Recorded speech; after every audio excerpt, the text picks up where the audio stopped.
你有冇試過覺得無論有幾多嘢，個心入邊總係有個窿？我哋成日都喺度揾，成日都喺度渴求，以為平安會喺下一個目標度。但係真正嘅平安，其實從來都唔喺出面，佢就喺你嘅內在深處，等緊俾你記起。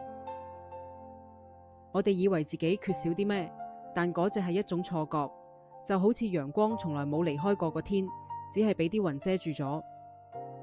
當我哋開始懷疑嗰啲令自己覺得唔完整嘅信念，當我哋願意睇到所有嘅傷害都係源自錯誤嘅認知，冇真正嘅受害者，亦都冇真正嘅加害者。呢種睇法就係真正嘅寬恕，唔係高高在上嘅原諒，而係一種根本嘅心靈轉變。喺嗰個轉變嘅瞬間，你會記翻起自己本來嘅樣，完整嘅、平安嘅，從來都冇真正失去過啲咩。平安一直都喺度。